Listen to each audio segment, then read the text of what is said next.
Welcome back to another episode. Connor here with Bryce. We're going to get into the Super Bowl today. We're going to get into about a third way through the year NBA awards, and we have some headlines to share. So, Bryce, how are we doing today? Doing all right. How are you?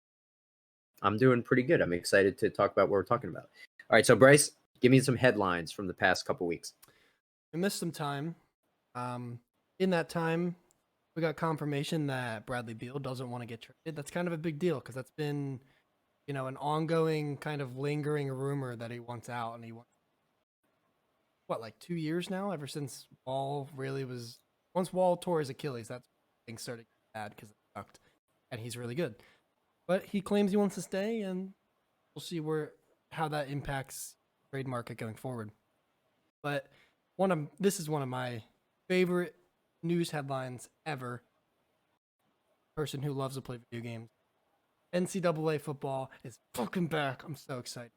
I played that so much as a kid. Like, even on the Wii. Like, I played that on the Wii because I thought it was cool. Awesome. And it's been over a decade now, I think. Something like that. So I'm really hyped that that's coming back. And then they have to do this. They have to do this video. They need to just keep making NCAA video games. The fact that this ever was not a thing is ridiculous. And they did football. They better fucking bring basketball too. I will get a console.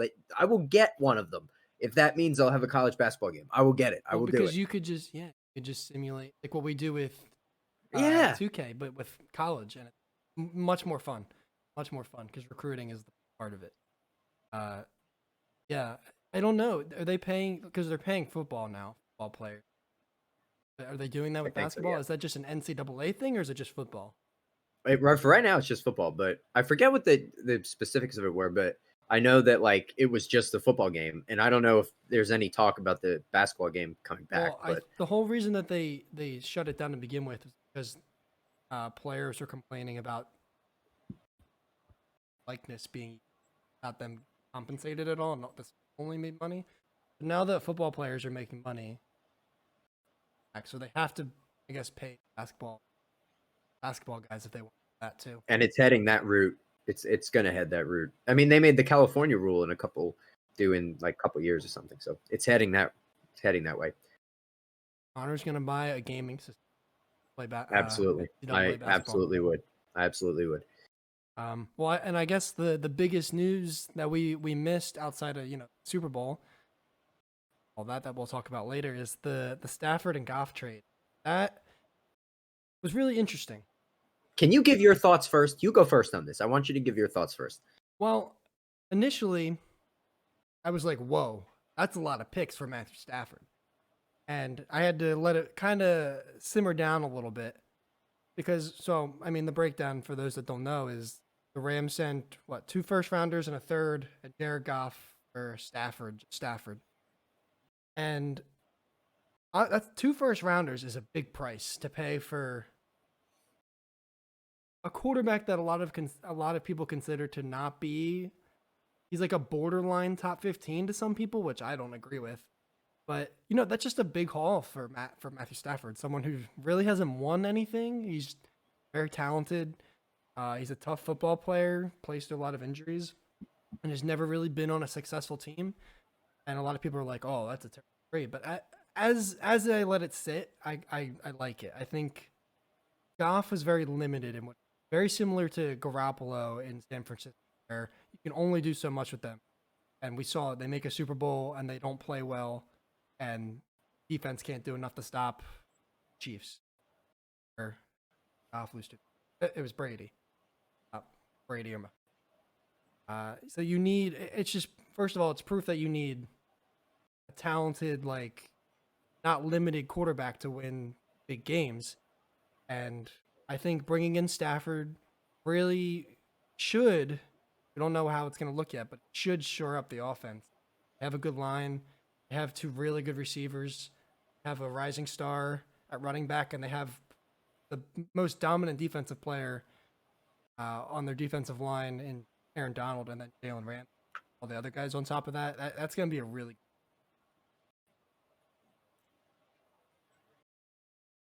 Bryce, I'm all fucking in on the Rams. As you know, You throwing from money? like the past couple of years. I've always favored the Rams anyway. Jared Goff, first of all, this shouldn't be surprising, the haul that they gave up, because I feel like the Rams haven't used the first round pick since horse and buggy was a thing. Uh, It feels like they just never used first round picks. And so here's some numbers crunching as to why this is the case. They go to the bowl with Goff, who at the time, like, Goff was like, okay, here's this young guy, he's coming up, he's gonna be good. And they, the Super Bowl just doesn't go their way. It was a big defensive game, whatever.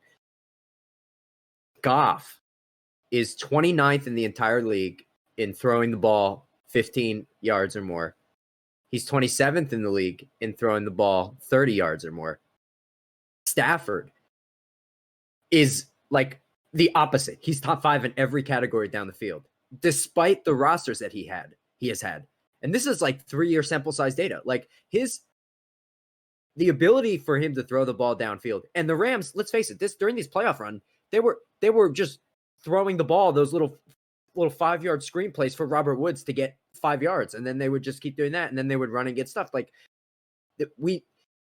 Stafford is with McVay is going to open up so much for them offensively. We already know what they can do defensively. They were the number 1 defense this year. We already know what they can do defensively. You give Matthew Stafford, that's all they needed. Was Goff was fucking atrocious. He was atrocious. The Rams are 12-1 to make the Super Bowl. I already threw on it. I'm all in. I'm all in on the Rams. Give me the Rams back in the Super Bowl. I'm all in. Give me the Rams. I'm all in. I'm all in. I definitely think they're gonna make a deep run if everyone's healthy. Because I mean, since Megatron, this is the best offense that Stafford's been a part of, in my opinion. And I don't know. I mean, this is by far the best quarterback that McVay has had. I only really had Goff. But They're 12-1. They're 12-1. I almost couldn't believe it. Like, I understand you're gonna have Brady's gonna run it back. Rodgers is gonna be now playing in like the division. Like, if Wentz goes in that division, and now you have Goff in that, it's like that he's just gonna he'll be fine. He'll be right in the mix again. But I don't know. I'm all in. I'm all in. I'm so excited. I'm literally so excited. And Goff in Detroit's interesting too, because I think he'll be their quarterback for quite a while. I mean, they have all these picks. I think they're gonna roll with him. I think they're gonna give him a year or two. What he can do. Really? I don't know. I feel like they're gonna move off him pretty quickly. I don't know. We'll see. For this year, I mean, if he plays well, he'll at least be a bridge quarterback. He's still fine. He's not. I don't think he's gonna win a Super Bowl. I respect for what he did with having his hand all messed up and stuff. Like during, it was his left hand, but he was, a little banged up, which is fine. But dude couldn't throw the ball down the field. Like what are you doing? Like, it was incredible the lack of times they threw the ball down the field. And McVay, it's not like he doesn't want to throw the ball down the field. The guy's a wizard. Like he's going to be able to do so much more now. And I liked Goff back when he was making the Super Bowl run, and then I wanted to take him in fantasy, and then good thing I didn't because he sucked. And now Stafford, oh my God. A lot more. As long as you keep him upright, you keep Stafford will be great. But that's the thing. But with coming back, like, a lot to unpack. But yeah, so that's big, and I just wrote an article about it. Not about that specifically. Check that out. But how that impacts the quarterback market, because giving up 2 firsts and a third and a younger quarterback for Matthew Stafford that's a lot, and that's going to impact other quarterback values as well, because there's a lot on the market. I give the Rams credit because they're just like, they're basically saying, like, we really don't fucking care about a future. Like, we are literally all in on doing it right now. They have a like we have this generational player in Aaron Donald. We have this. We now have unlocked this little running back that we like. We just they're just all in, and you have Bob Woods and Cooper Kupp, who are very, very good receivers, and they're defensively with them. Like, their offense, like, it was almost like watching. Not almost like watching the Ravens, because the Ravens have Lamar. It's like, it's completely different. But the lack of ability for them to move the ball up the field, like that's the same thing I felt like when watching Lamar in that game against the Bills. It was like, they're not throwing the ball anywhere down the field. And their defense was literally keeping them in games when there was just no other way they were scoring. So it's almost like now you have a guy who's gonna unload on that scoring. I have no doubt that their scoring is gonna go up tenfold with him in there. I'm so excited to watch this. I'm so excited to watch it. I'm all in. 12-1 Super Bowl odds. I'm sure you could still get it at 12-1. I don't know what it's gonna be, but look, take it. I'm taking it. Well, I mean, speaking of Super Bowl, I guess we have to talk about that. Because I'm glad I said what I said 2 weeks ago now. There's no way I can argue after 7 Super Bowls. Greatest quarterback of all time. I mean, as much as you hate him or love him, whatever, he's just proves again and again. Go. Can't bet against.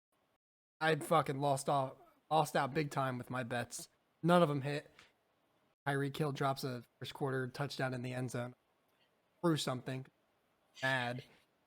But yeah. Yeah, so, the props were not good. The props really did not hit. Fucking heads. But are you kidding me? Damn corn. We did the pod. I was like, I'm in on the Chiefs, whatever. And then with that next week, I was kind of like looking into some stuff, looking at some stats, and I texted Dula and I was like, Dula, I don't know about you, but like I was all in on the Chiefs. And as the days go on, I'm slowly starting to feel like Tampa is going to win this game.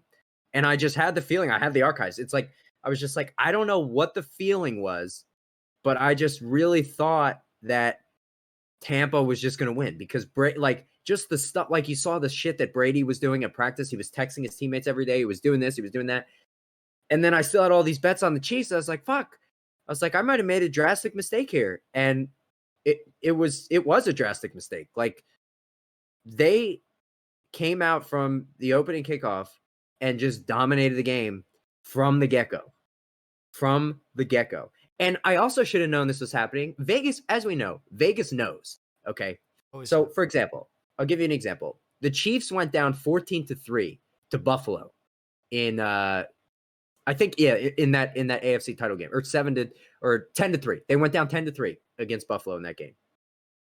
And Kansas City was still minus 110 to win the game. You could get them live line. I remember saying that, I think, to you. I was like, yeah, it's Kansas City. You can still get them at minus 110. Kansas City goes down again in this game, 7-3. And they jump all the way up to plus 180. At that moment, I should have said, Vegas knows.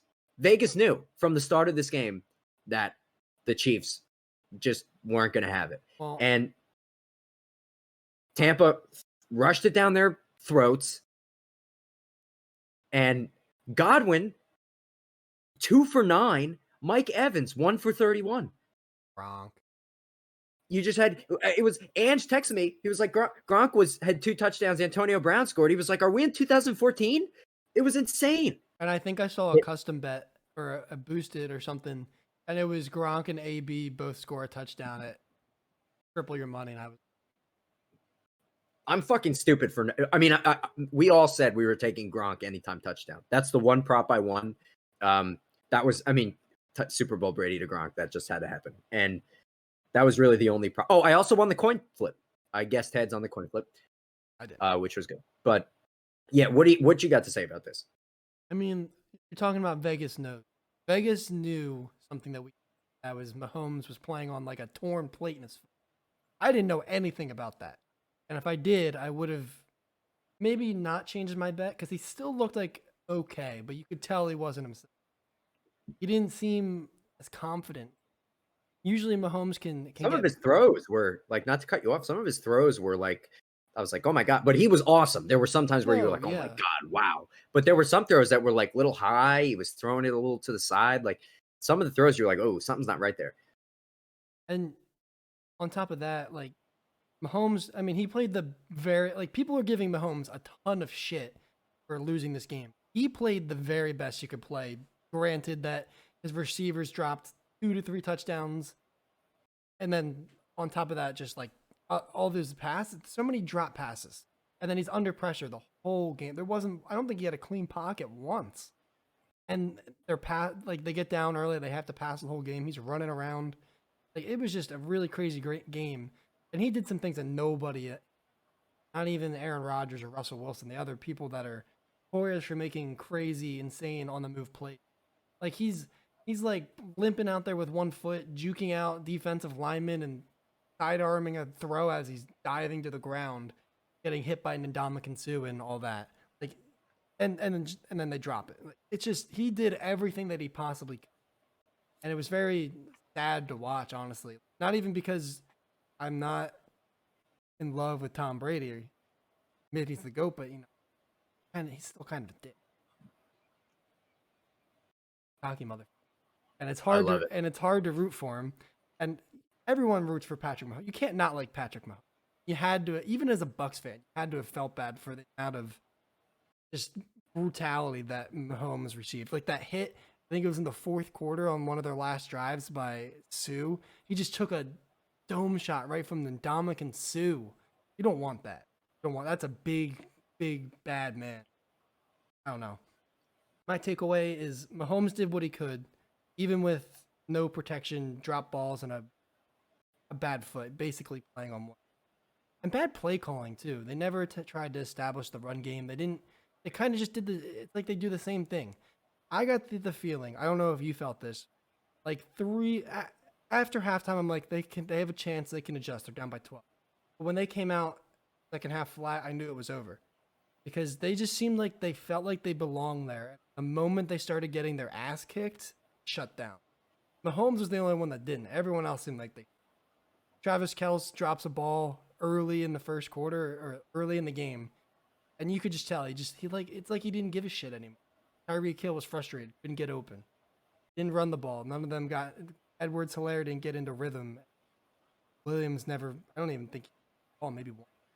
Like nobody stepped up. The defense was atrocious. They got ripped apart through the run, through the pass. They just didn't seem like they were prepared. It didn't look like an Andy Reid coach team. And gave up pretty early on. You could tell by the body language.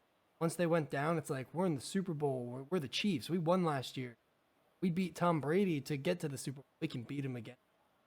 Just got that feeling. And the Bucks, I give credit to Tom Brady. He's one of the best leaders in all of sports of all time, on top of being the greatest quarterback. He really rallied those guys together, and they were a cohesive unit. You can tell that they really bonded. They were undefeated from the second half of the season on. You could just tell that they wanted it more. They were the better team that night. And honestly, I think it's about time this kind of got obliterated. Mahomes couldn't save them. Because I've been saying this since 2 years ago. Always gave me where I was like, Chiefs defense. Just aren't. It was so obvious. It was so obvious. Ripped in the. That's just what I feel. And the thing you said about the halftime thing, like when it was halftime, I was thinking like, okay, Andy Reid, one of the best adjusters in the game of football, like he's going to figure it out. Like he's going to figure it out. And I can't believe that I thought that, because you're watching this and Kelce drops the ball. Hardman drops the one in the end zone that was right in his hands and it went off his helmet. And then Tyreek Hill had one. Tyreek Hill caught one. And had he run, I don't know if you remember this one. It might have been early second, late first. Can't remember. He caught it. And if he had just run to the sideline, he was gone. He was gone. He cut it. And yeah, I remember that. He either didn't get a block or he just had the wrong read or something. They just looked. Mahomes was pressured 29 times. Brady was pressured 4 times. That is the biggest disparity in the history of the Super Bowl. And it wasn't even close. I was listening to a guy talk the other day and he was saying, or on a podcast, and he was saying, he's like, look, like this might have been one of the worst defensive performances we've seen in a Super Bowl. And I was kind of thinking about that. And I was like, well, if you look at point totals, maybe not necessarily, but the defense just like, even if the offense was clicking, even if they were playing well, and how well could they play with the amount of times Mahomes was being pressured, but the defense was just atrocious. And I told you last week, since like week 8, they were third in the league on 3rd and long, on 3rd and 5 or longer defensively, the Chiefs were. And in this game, they weren't, because they were just running it up the gut the whole time. And then Brady was just so patient and everything. And he had the great blocking. Like They dominated this game from the opening kickoff until they kneeled the ball. And I was just waiting for Andy Reid to figure it out. Mahomes is going to break free. The Chiefs offense is going to go crazy. And especially in the second half when Mahomes was getting so like he was on every play, he had to drop back and run back and all you heard was people saying, "Oh, Mahomes, why is he running back? Why is he running backwards? Like, where else is he going to run?" Like he had to run away from those guys. The one thing that I wanted to mention, the Levante David and Devin White stuff was almost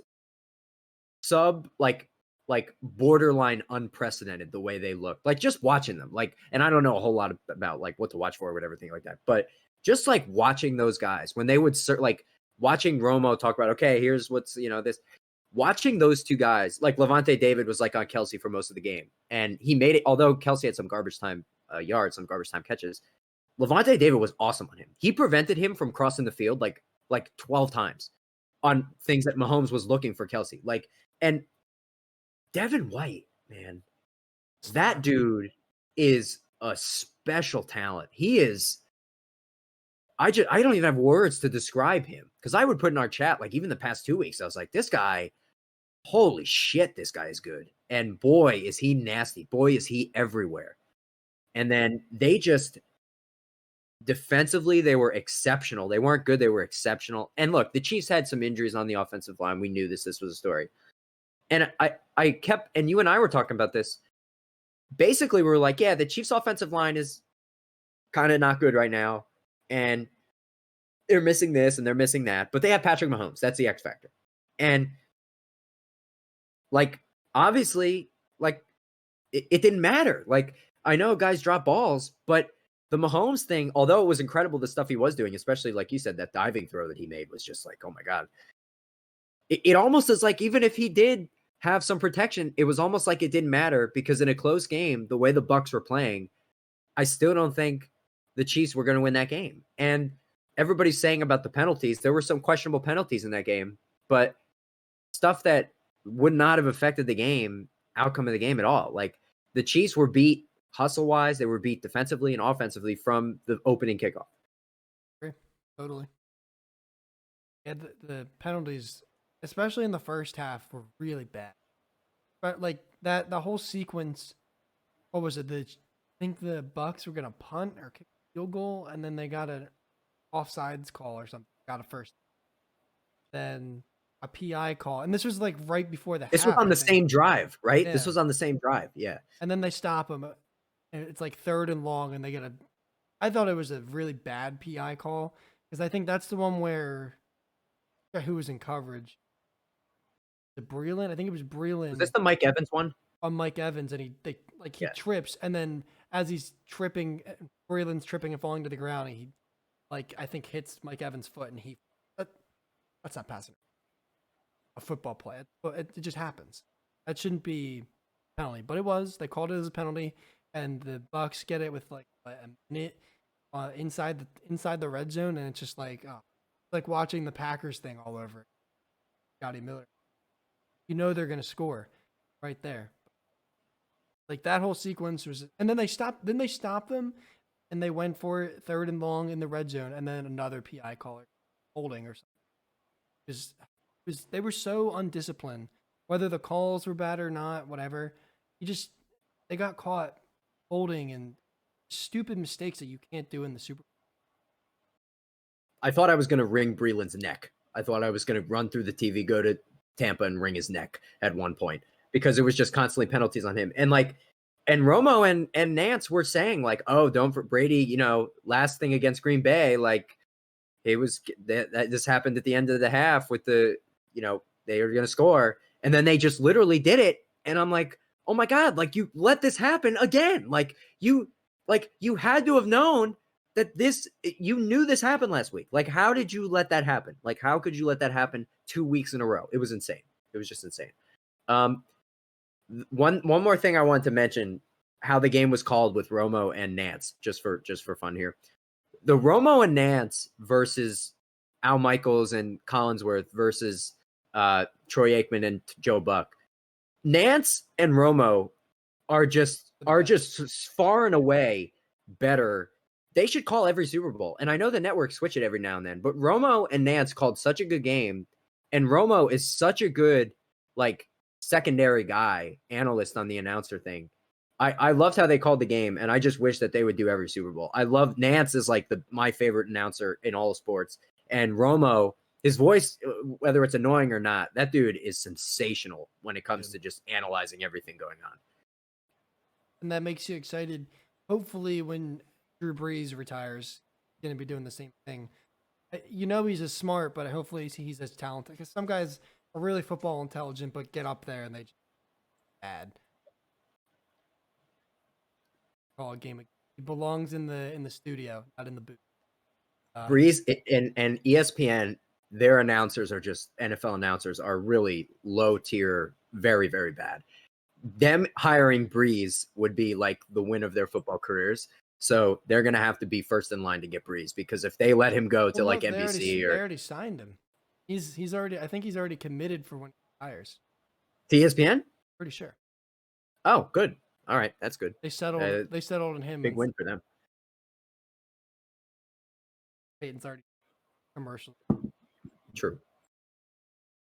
Yeah, so that's the Super Bowl. I was annoyed because I lost out on a lot of money.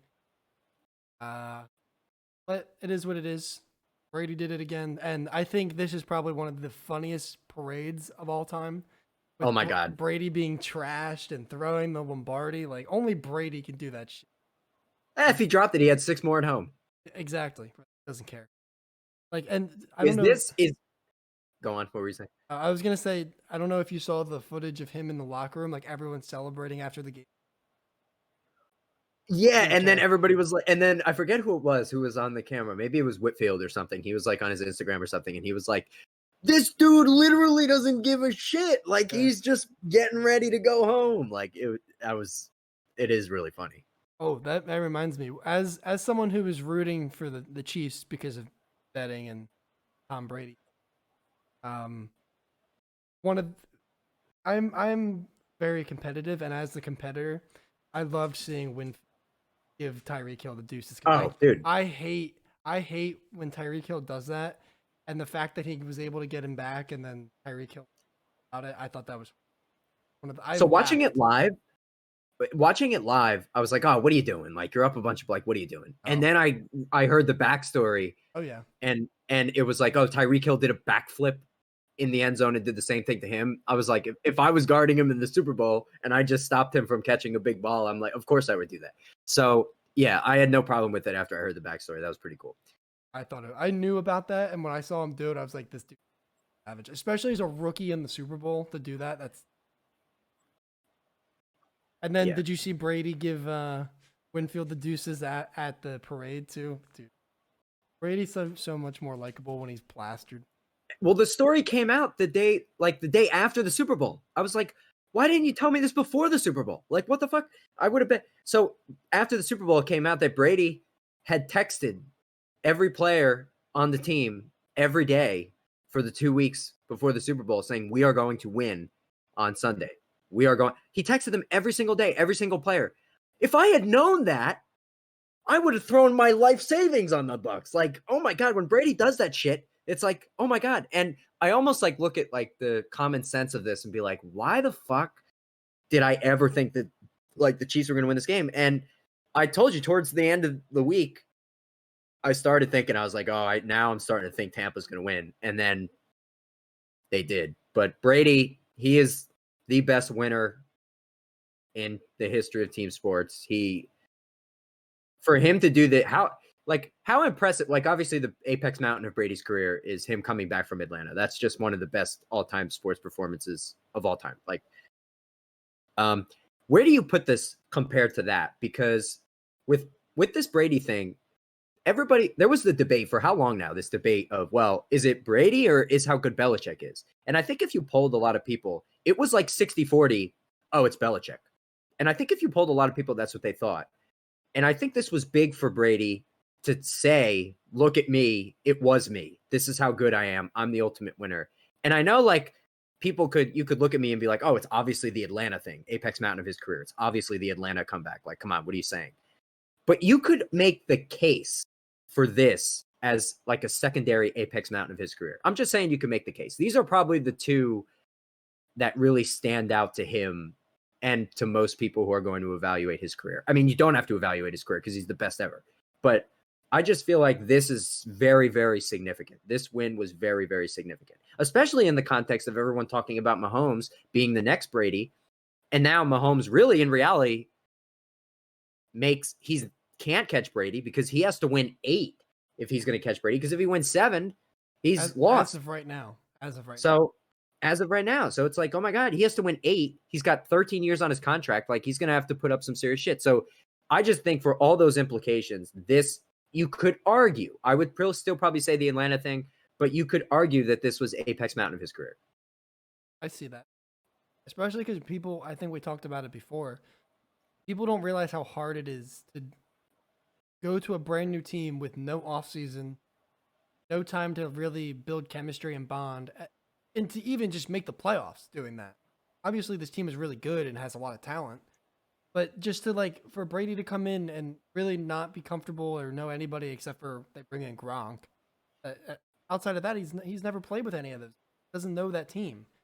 Was with the Patriots for forever, and he switched teams entirely. Brings one guy over with him and goes to the Super Bowl and wins. Like that's insane.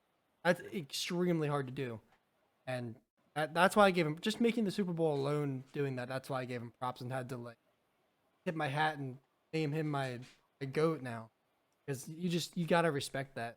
For him to do that is real, and then to win it is just never bet against him again. I finally learned not to bet against him. Yeah, at 43 years old, that's good. But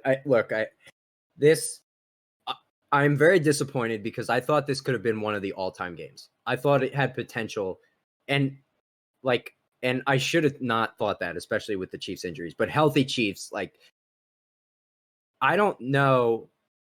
Like now I look at it, and like if you play this game with these circumstances 10 times, it's like I think the Tampa wins anywhere from 8 to 10 of those times. Like, and I'm watching this going, Tampa's better, and like, how did I not put this together? And it's just the Tom Brady factor. Like he was so incredible. He is the GOAT of GOATs. I don't even think it's a discussion anymore.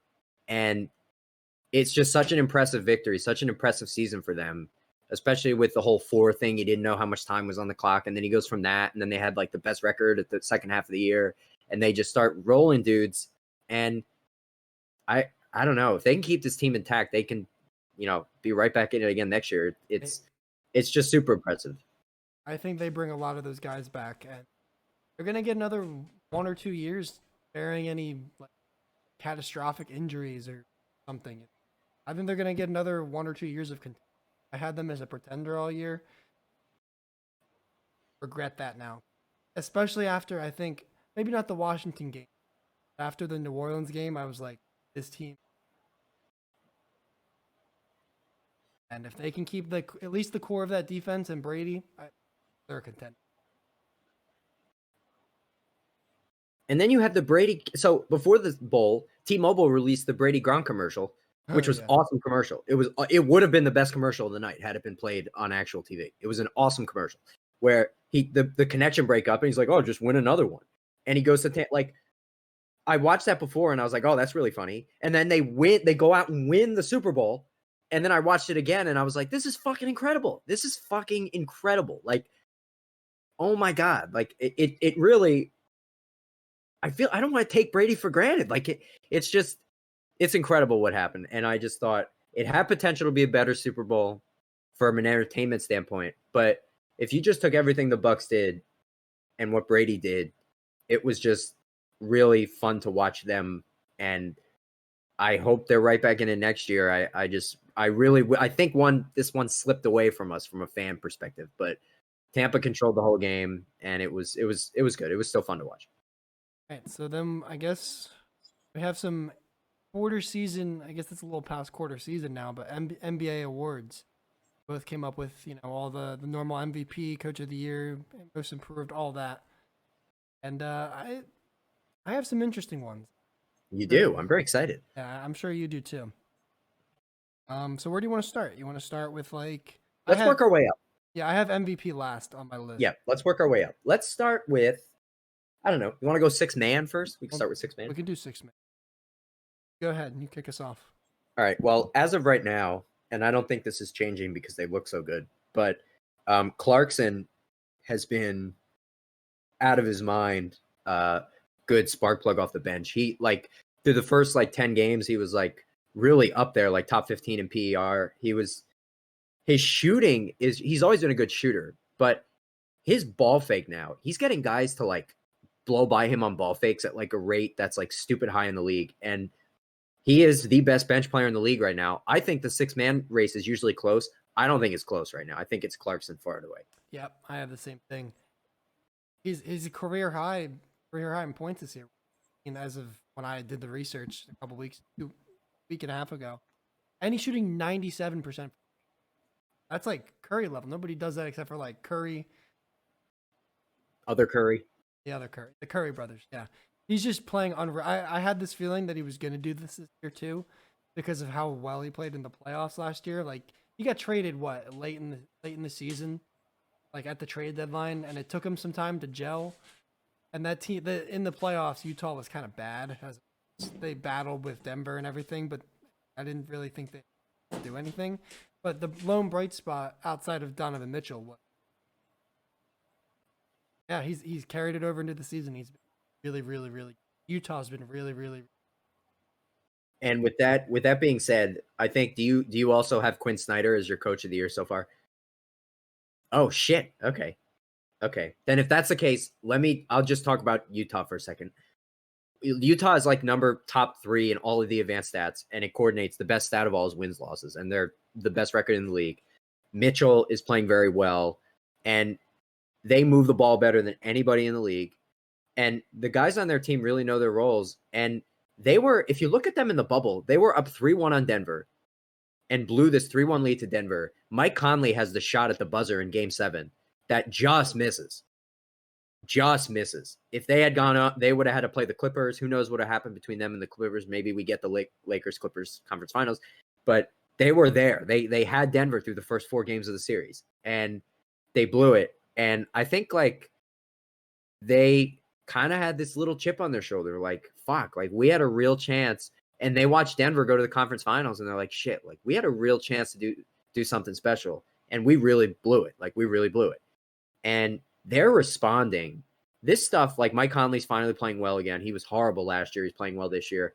Gobert has been, the defensive stuff with him is still exceptional and everything like that. But Quinn Snyder, they're running a little different of actions this year. They're running more fast paced. They're more like, they're still a half court team, but everything they're running in the half court is boom, boom. Let's get the ball in the middle. Boom. Let's move it around the perimeter. Let's find Gobert with driving kicks. They're posting Gobert up more, which is actually freeing up guys like Royce O'Neal's been an elite cutter. I'm not going to get into the whole thing with Utah, but they've just been so exceptional. They move the ball at an exceptional rate, and they look really, really good right now. They shit on my Celtics the other night. They look really good. And well, I guess just going off of that, you have him as your coach of the year, right? Yes. Yeah, go for it. Who you got? So I have Doc. Other pretty obvious one as far as running. I mean, the Sixers just look like a totally different team. I know they really reshaped up that roster. They have a lot more shooters. They got rid of Richardson, added Curry and Danny Green. And just the biggest thing is I think Doc really, really, really helped him finally become the player that he should have been from the get-go. He looks like he's in shape. They're getting him in the ball in the right place, scoring at a really great rate.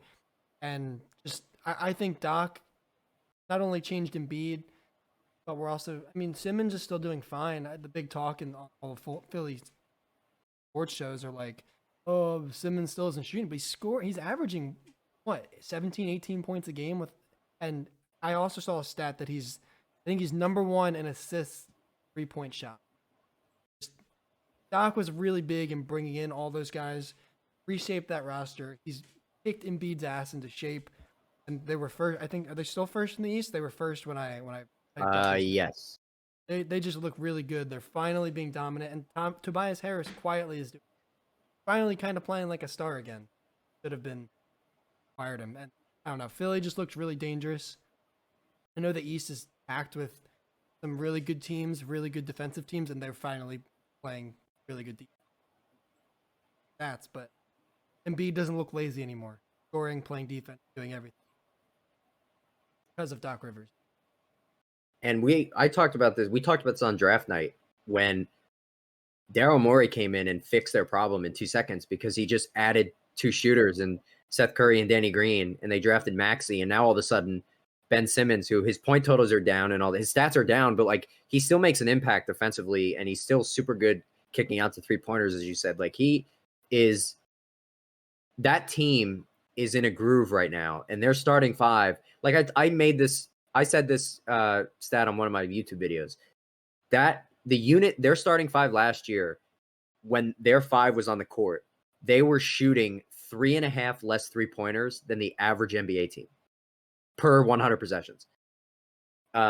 This year, this starting 5 is getting 4.5 more threes. So they're shooting more threes. They're making more threes. The Daryl Morey effect. Embiid, I said this I was talking to Kyle on the phone a couple months ago. I said, one of these years, and I say it every year almost, Embiid, one of the times, Embiid is going to come out. He's going to get in really good fucking shape, and he's just going to be one of the 5 best players in the league. And he has decided that I'm fucking tired of losing in the first round. And the process is over. We are here now. We've already blown it up. Tobias Harris is playing like an all-NBA guy. They are a very dangerous team in the East, especially with what the Nets are doing right now. They have a serious shot. And if Embiid is as dominant as he is, they can beat anybody. If Embiid is able to dominate a playoff series and play well in 7 straight games to get through the East, they have a real shot. So I agree with you. Philly's really dangerous right now, especially with some other Eastern teams that were good last year kind of struggling or starting slow. If they keep this up, it's going to be tough to beat. I thought it was going to be tough to beat them last year and then ass kick. I think this is the year where they make a really deep push. So, all right, we're through coach and 6th man. Where do you want to go to next? Most improved. Okay. There's a couple candidates for this. Almost kind of There's tough, a couple. right? There's 2 main ones, and I actually think that I'm not for the other. I'm not for one of these candidates. I'm very for one of them, and I'm not at all for another one. So who do you have? I have Christian Wood. And Christian Wood, that guy went from I remember like for 3 straight years, Christian Wood won the MVP of the G League, and he was like the leading scorer, leading rebounder, leading in block shots. Like he was just like killing in the G League. And I'm like, oh my God, like how is this guy like not getting minutes in the league? And then he comes in and plays with Detroit, and he's like their 2nd best player. And I'm like, yeah, Detroit sucks, but this guy must be really good. And then I really started to watch him. And I'm like, this guy is a typical modern day big guy. Like he can shoot threes. It's not like watching Embiid shoot threes where you're like, holy shit, why are you shooting threes? Or Porzingis. You're like, what the fuck? This guy can really shoot. And he really gets good spots. He really picks and chooses his spots really well. He's excellent in the pick and roll. He's a good lob catcher. He is like, a couple times has been in pick and roll as a ball handler with Oladipo, which I was like, oh my God, I haven't seen this since like, I can't even think of an example. Like Christian Wood has been so awesome. Houston sucks. They're bad. They just threw a bunch of guys who can play on the court at once, and they have no chemistry. They're just really bad. Game. Yeah, it is. It's exactly like that, and they're just really bad. So I'm all in on Christian Wood. I think he has the best odds as of right now on FanDuel. I haven't checked, but I got Christian Wood. I guess I took the guy that you don't like as much. I'm curious to know why. And Maybe it's not the same guy. Well, I have Jeremy Grant. Is that the guy? Fuck. No, don't No, agree? actually, I think who else has Jeremy Grant?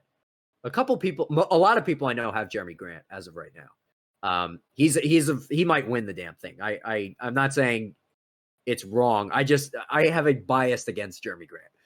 But go ahead. Well, growing up, as someone who grew up, like I went to a bunch of Sixers games, and he was drafted to this, and like you always saw, he had some potential. He's super athletic. He's really fast, has good length and everything. He's prototypical like wing player in the NBA, and just never really did anything because he's been on shit teams, hasn't been, or he's been on good teams and just hasn't played a lot. And then last year you saw with Denver, he was like one of their key pieces off the bench. Come in and play really good defense, get some scoring, all that. And then and now he's in Detroit, a really, really, probably the worst roster in the league. Yes, it is. It is the worst roster in the league. And he's gone from a career average of like just under 10 points a game to now he's scoring 25, and he's shooting way better from three. Never used to really be a shooter. Now he's shooting. He's up there. He's an above average defensive player, and he just took this huge jump from really the rest of it. Like if you look back at his entire career, he just no stats jump out to you. See him as like a prospect. You work on him, maybe he'd become something. Blossom. Maybe it's just because he's on a really bad team, playing a lot of minutes. But I mean, it still takes a lot to score points in the end. Made a really, really significant. Christian Wood's also. He has the best case. He has the best case, especially with the numbers and the way. And look, he's playing a lot better than I thought he was going to play. I just something about him. Okay, here's why I'm mad. I'm kind of mad at him. I'm not mad at him, but he took, what was it? He got $94 million from Detroit, which I was like, holy shit. Denver was going to match that. $94 million. They were going to pay Jeremy Grant $94 million to come off the bench and play defense. And I was like, oh my God, good thing he walked. And he goes to Detroit, and his shot selection's pretty bad, but I can't not sit here and acknowledge how good he's been offensively, especially. His defense has fallen a lot, and that's expected. That happened to Brandon Ingram when he got to New Orleans and everything like that. But and maybe he will win it. He'll deserve it if he wins it. I'm just biased towards him because he really helped Denver propel themselves to, and I think, he could have made the same amount of money being a role player on Denver. And I guess he just he knew he was going to suck. He knew the team was going to suck, and he still went to Detroit anyway to just get stats. So I understand. I can live with it. I can live with him winning, but I'm going to go Christian Wood. And also the only reason I also go Christian Wood, because a lot of these guys vote on like how they affect winning. And Christian Wood is a little higher in those categories, but Jeremy Grant is their best player, and he's putting up the most stats. So that's fine. It's going to be one of those two guys. It also helps I have him in fantasy. True. I also have Royce O'Neal. True. Royce O'Neal's been awesome. Yeah. So, in save MVP for last, you want to go rookie of the year or defensive player? I think. Let's go rookie. Let's do rookie first. Let's talk about rookie. Rookie's tough. I think there's two guys that have the best shot. And I took LaMelo. He's just playing way better than I thought he would. Like you knew he was a solid player, and he excelled with his vision and his ball handling and all that stuff, creativity. But he's playing way better than I thought he would be. Like I obviously I didn't think he was the best player in the draft. A lot of people consider that. I don't know if you did. You had somebody. But he's playing. He's just unreal. Like he's unreal creating. He just sees that he's like LeBron, not LeBron level, but he's that sort of passer where he just sees shit nobody else makes these wild, fancy passes. But so far he's the best rookie. The Hornets are actually surprisingly fun to watch. Lots of young athletes, guys who can play really well offensively. They'll get there. They're a young team, but he still needs. And I wrote this before. He's been really hot shooting, but I wrote that he needs to shoot a little bit. Takes a lot of threes. Way better than I thought. And I think he's the best rookie. The next best be Halliburton. So I agree with you. LaMelo's going to win it. He's going to win it. Yeah, he leads all the categories. You're right. They're fun to watch, and it's because of him. He is, and this was like what I wrote about him when I was writing about it at the draft time was, look, this guy is an elite playmaker. He's a wizard. The exact term I used is he is a wizard with the ball. Like there are very few guys you can call wizards with the ball, like Chris Paul, LeBron, etc. Like he has potential to be in that tier. And I'm not saying that with any form of exaggeration. He is really special with the ball. He's a good ball handler. Has vision that like not even Lonzo has, and Lonzo has very good vision. He is not a good shooter, and I know he's been shooting well recently, but he's very streaky that way, and that's what you would expect from a young guy. So he is going to be a streaky shooter. I worry that with him, he's going to win Rookie of the Year. It's not even close. He's going to win. That people are going to expect him to be a 20-10-5 guy, a superstar, when his game is more of a rich man's Ricky Rubio who can rebound. So he could impact winning, and he's a terrible defender right now. Terrible. He turns the ball over higher than any other rookie, higher than most guys in the league that are guards. And he turns it over a lot. But one of the things that I've also said about LaMelo is, look, there's going to be nights where he has 40, 10, and 12, and you're going to be like, wow, this guy's awesome. And there's going to be other nights where he shoots 3 for 12 and turns the ball over 8 times. I would rather, and the difference between him and Lonzo is Lonzo can struggle with his shot confidence-wise. LaMelo, that dude, he has no fear. He will shoot it whenever. He has legit no fear. And I'd rather have a young guy like that than a guy who's hesitant to do certain things. So LaMelo, he's been much better than I thought he was going to be. Like percentages wise, he's been shooting very well the past week. He's just been going off. And if he can keep that up, he's going to be a star. But he is an elite playmaker. And I worry that he might either get ahead of himself or they might put too much pressure on him to be ahead of himself. And he might start taking shots that are going to really start costing them games, and that are really he's going to turn the ball over and he's going to do that stuff. But if he can clean that up, he's clearly, and his defensive upside is high because he's 6'8", 6'7", and a long wingspan. He's not a good defender right now. He gets bullied by guards like crazy. His rotations are very bad. He's just a very bad defender. He just is. And rookies, you tend to expect that from most rookies, and he'll clean it up. But he's going to win Rookie of the Year. Real quick, before we go to Defensive Player of the Year and MVP, I want to touch on Halliburton because I think Halliburton, he's not going to win Rookie of the Year. He is a very, very special. He is, and I told you this on draft night, that the Knicks should have taken him. He fell to 12, and I told you that should not have happened because he's one of the 2 best players in this draft now, but one of the 3 best players. I think Wiseman's really good too. He's just been hurt.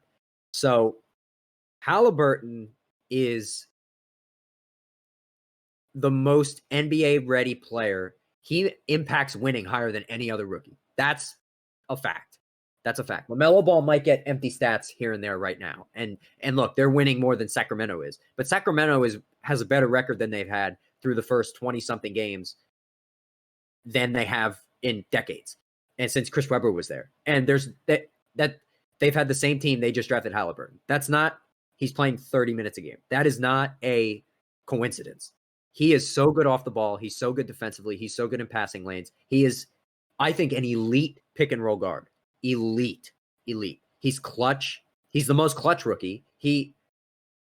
LaMelo's going to win, and I think he's going to win by a mile, but I don't think Halliburton should be undervalued because Halliburton is such an impact winning guy. He's a guy who is has potential to be a Robert Covington level role player on steroids, like borderline star. Halliburton's that good. So I just wanted to mention that. But yeah, LaMelo is clear cut. Yep. So Defensive Player of the Year, I don't think that's too close. Not as close as some of the other ones. It's Anthony Davis. It's not even close. There's no way you can really pick anybody else. The best defensive player on the best defensive rated team. It's Anthony Davis. Saw it in the finals. It was as clear as day in the finals how dominant he can. And he just keeps doing it. He does it every year in and year out. Yep. You don't really have to back it up. It's Davis. No, you're right. And you're right. And I said this I was on Mouse in the House in their pod, and I was talking about this. And Davis, when you watch the Lakers, something Davis, we knew, like, there's been 3 players of my lifetime who have come out of the draft and guys are like, that guy is it. LeBron, Davis, and Zion. And those were the 3 guys who were like, that guy, there's no way he's going to be a bust. There's just no way. Davis, we knew Davis was special, but something really, really special is happening with Davis defensively. I think he has potential to be the best defender in the history of the league. He is, I don't even know how to form this into words. He is leading in every advanced stat. He is the number 1 defensive rated player on the number 1 defensive rated team, as you said. There is no stat. When you watch it, you're like, I've never seen anything like this before. And look, Kawhi is the best wing defender other than not named Scottie Pippen of all time. And you just watch Kawhi, you're like, wow, it's stuff he does is incredible. But the stuff that Davis has been doing since the finals, from the finals until now, as you said, you watched it in the finals.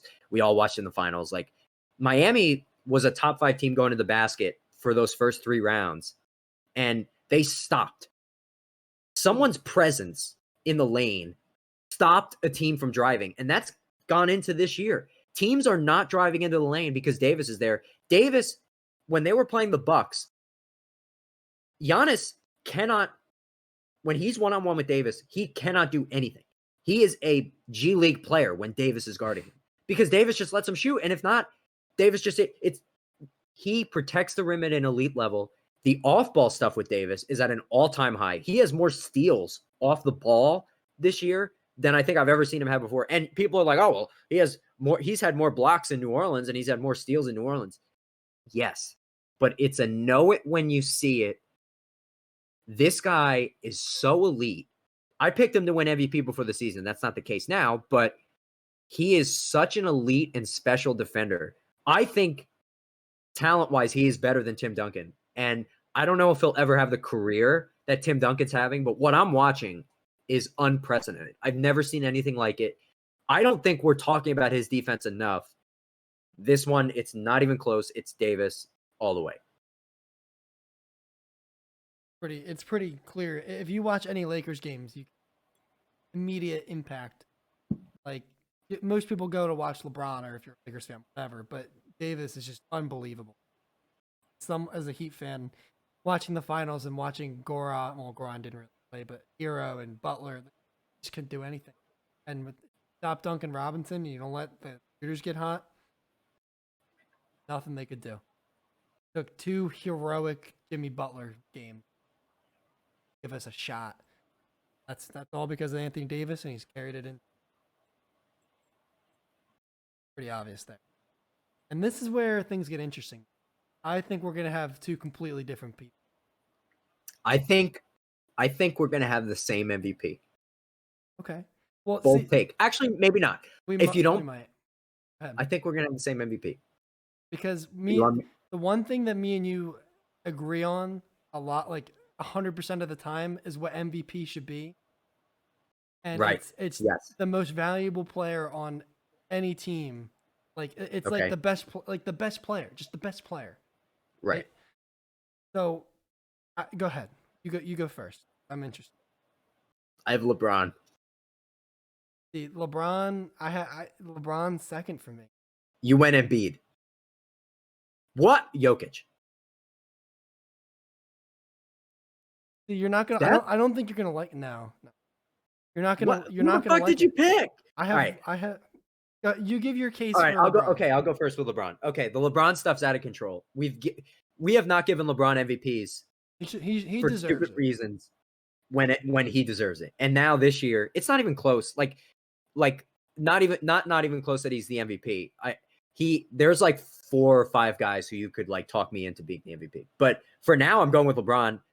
He's been Davis's offensive stats. We just talked about defensively, but his offensive stats have been down a little bit. I expected going into the season, the reason I had Davis as MVP was because how many months was it from the finals that they started the season? How many months was it? Maybe not 2? even. Yeah, it wasn't a lot. It wasn't a lot. It wasn't a long time. And Davis, I expected LeBron to take a back seat.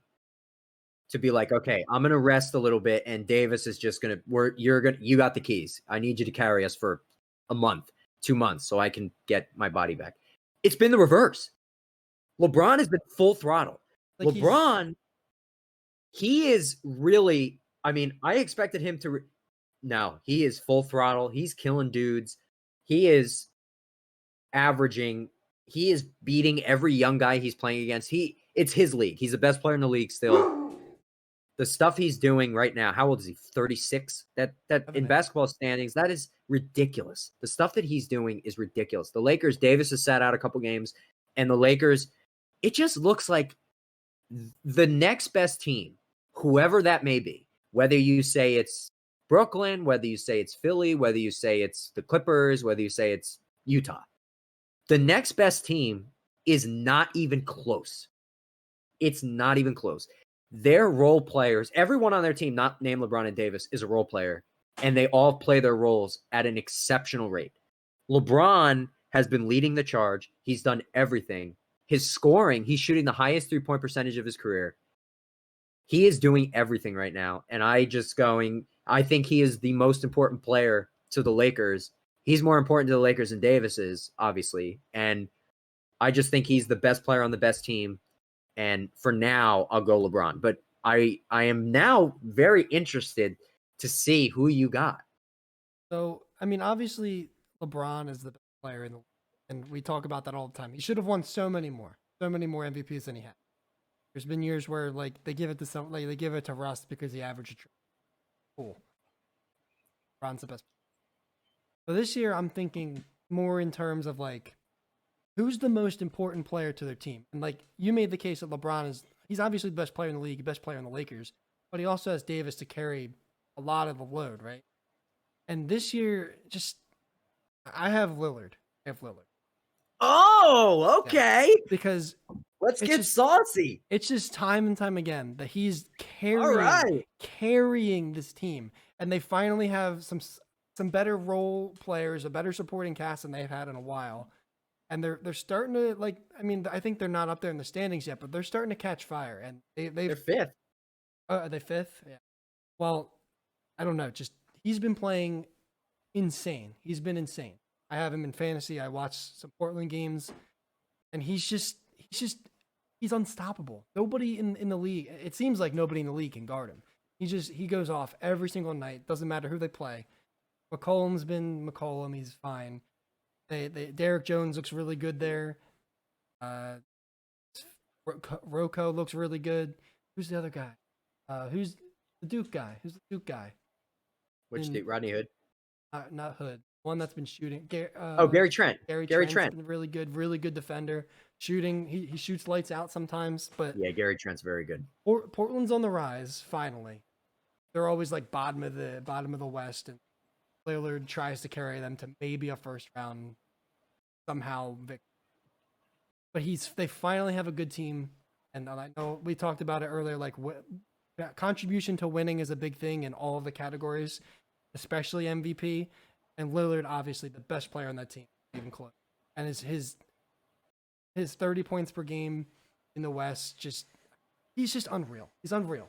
I can't really. That's a fair argument. Yeah. That's a fair argument. I was shocked, but it's fair. And that's fair. He's probably fifth right now, right? It's LeBron. The LeBron, Embiid, Jokic, Lillard. Just at this point in the season, probably. Just at this point in the season, I don't. Like he's the best player on a playoff team, and he's just dominating everyone he plays against, looking like he's going to carry them again to the playoffs. And who knows? Maybe this is the year they finally make a little bit of a run and don't embarrassed by the Lakers up against. So, I love that. I love that because Lillard. Go ahead. Finish your. I was going to say, I read something. Like I was really having a tough time deciding this because I also was thinking LeBron, also Jokic because Jokic is maybe even Luka too. Stop right. But Lillard, I forget which writer said this. They said he might not ever win a championship, but because of what he's done for Portland, he might get one of those sneaky MVP. That good. I like it. I like it. I liked it too. Lillard, so obviously he's my favorite player in the league, not named Barrett and Tatum. He's such a, so my case, I made this case years ago when Davis was looking to sign somewhere. I said 2 guys who should team up are Lillard and Davis. Lillard is such a likable guy. And the dude just goes out, he balls, and he is such a, you're right, he impacts winning at a way, like he is an average defender. He's an average defender, right? Thank you. He is fine, but the offensive stuff with him is on a level that's been different than any other season. This year does feel different with him and with them. And I wasn't too keen on like what Portland did in the offseason. I was like, Robert Covington's an awesome app. That's good. That was awesome. But I was like, they didn't really do anything different. And like now it's Cantor who sucks, but they make him work because the best basketball Cantor's ever played has been with Portland twice now. And that just makes me pissed off because he was just playing for the Celtics. But he was fucking atrocious. But they are, that's a good point. If they, okay, so they're 5th right now. They're behind the Lakers, the Jazz, the Clippers, and Denver, maybe? Probably Denver. I don't know. And man, they could, because they're probably like 6, they're like 6.5 out or 7 out or something like that out of first. Damn, that's good. Because, okay, they'll play the 4, which arguably at this point looks like a Denver, right? Lakers, Clippers, Utah looks like the top 3. And it looks like it would be Denver if they can fluctuate right now. There. Right now, the 4 is Phoenix. Oh, okay. That's fine too. They could play Phoenix too. That'd be fine. So, oh God, that's fun. Lillard, that's a fun one. What's his averages right now? 32 or something? He's around, it's probably different now. But he was like just under 30 points, and I didn't really look at anything. I just think the fact that he's the best player on a team that's finally getting their shit together, and he's been basically unstoppable for at least his first quarter to half of the season. I think right now he's very much deserving. Like he's up there in the running. Hi, Becca.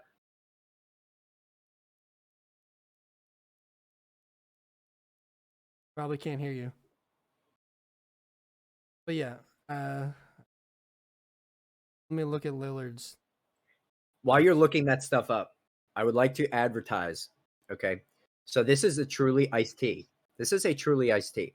Now, Truly lemonades. Okay. Truly lemonades are a solid of all the hard seltzers. Truly lemonade is a 10 out of 10. Okay. Truly lemonade is the only 10 out of 10. Truly is the best seltzer, better than White Claw, whatever. Corona is actually pretty close.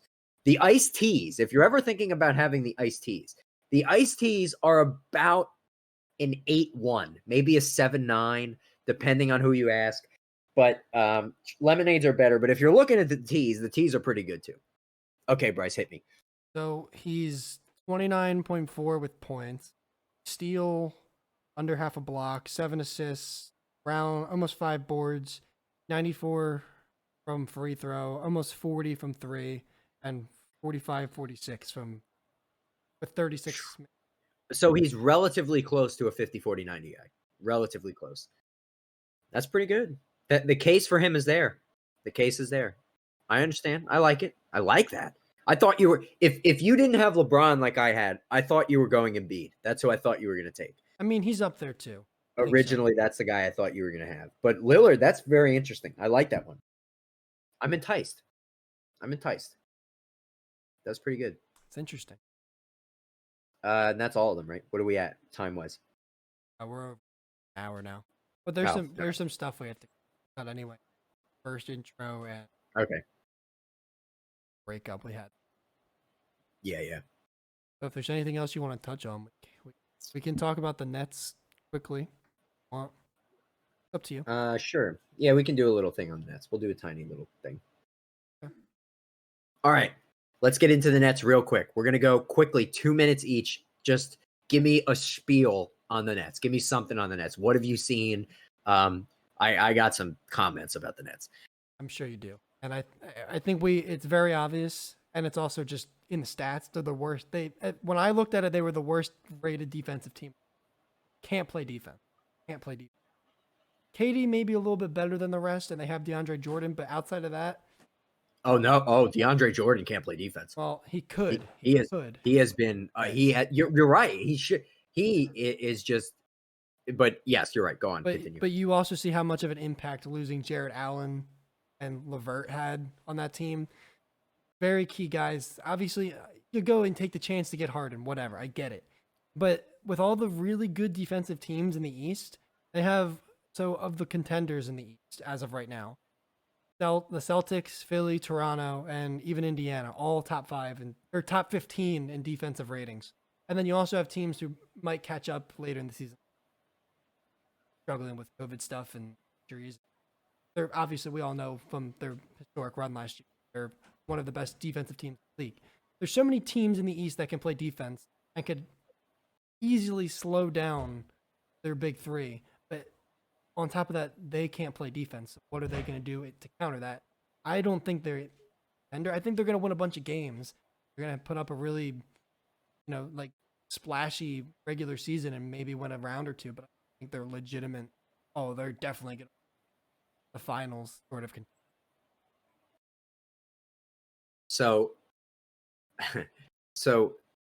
We knew. I mean, we all knew this. The Nets were going to be bad after they acquired Harden. We knew they were going to be bad defensively. I didn't think they would be this bad. And I know that you're like, oh, come on. Like, how could you not think they were going to be bad? Don't get me wrong. I thought they were going to be bad defensively, okay? I knew they were going to be bad, but I didn't know they would be this bad. They are, if you watch them, when you watch them, it's fascinating. They are really a fascinating team to watch defensively. It's unprecedented how bad they are. And I'm not trying to say this to be funny. It is really unprecedented how bad they are. When you watch them play, they're in man, obviously. And the guy who's guarding the guy with the ball is trying. He's in front of him. He's really moving. He's like doing all, and you're like, oh my God, they're trying defensively. The guys who are off the ball, the lack of movement, I wish they had second spectrum to track the movement of guys on defense, because the Nets, their off-ball stuff, they get backdoored. They got backdoored in the second quarter of a game the other night more than any team's gotten backdoored in a quarter I think I've ever seen in my entire life. And I was like, that's just effort at that point. DeAndre Jordan fucking sucks. I saved a headline on my phone that said, it made me laugh. Like, I was laughing for like 15 minutes. It said from ESPN, Harden seems to be scolding DeAndre Jordan for his lack of defense. And that just made me like, that is one of the funniest things I've ever heard. If James Harden has to tell you that you are not playing any defense, how bad must you be playing on defense for that to happen? Now, Durant's been out a couple games. It's been bad with just Harden and Kyrie. It's bad. When it's just Harden and Kyrie, they are not going anywhere. If they're going to go to the finals, and obviously they can, they have 3 of the best scorers in the league, 2 of the best 5 scorers of all time. If they're going to go to the finals, Durant has to be best player in the league, Kevin Durant. He has to be that dude. He's got to be that guy. I thought that they were going to make the finals initially because I was like, look, the defense isn't going to be good, but those 3 guys will compensate. I didn't take into account that they'd be this bad defensively. You said they're last in the league since they've acquired Harden. It checks out when you watch it. It checks out.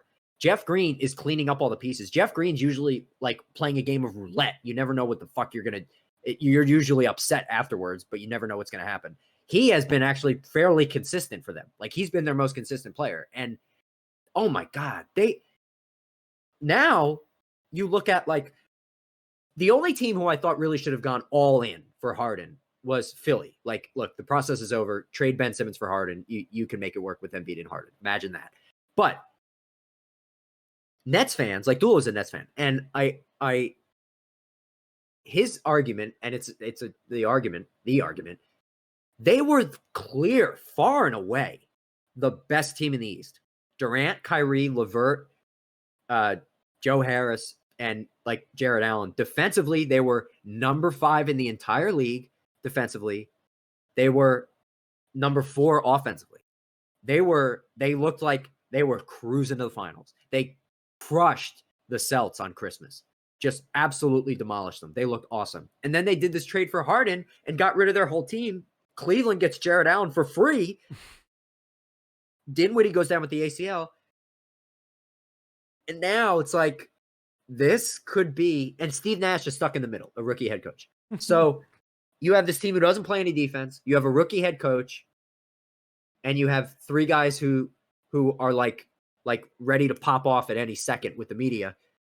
This, if they don't make the finals, which it doesn't look it right now, if they don't make the finals, this is going to be the second straight, along with the Celtics fleecing them in that trade. What the fuck? The Nets really screwed the pooch here.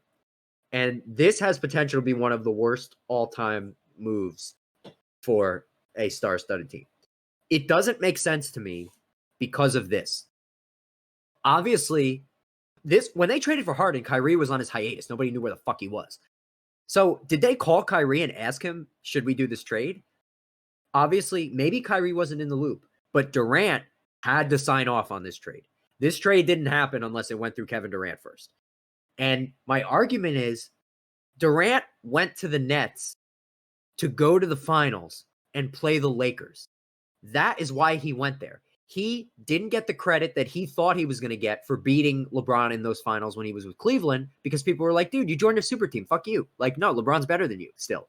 And he outplayed LeBron in those finals. But I think he didn't get the recognition he deserved. And Kyrie didn't when he made that circus shot in Cleveland and won his titles. So I think those guys teamed up in Brooklyn to say, you know what? We are going to take down LeBron and Davis and win these finals together. Now that they traded for Harden, they're right back to square one. Durant's on another loaded team. So it's like, what the fuck is going on? What is going on? This can be very bad. It could be, it's either going to be they dominate and win the finals, like in dominating fashion, or they're going to be get exposed in the playoffs. I don't really see it going either. Or I can see it going either way. Like the Lakers are miles better than them. Miles. Yeah. They weren't miles better than them when Dinwiddie was healthy and they didn't make the Harden trade. They weren't. They were close. They were really good. They were really good. Like scary good. And Durant's been, he's been the best player off an Achilles that we've seen in the history of sports, basically. Like, he's been awesome. But questions. I didn't know.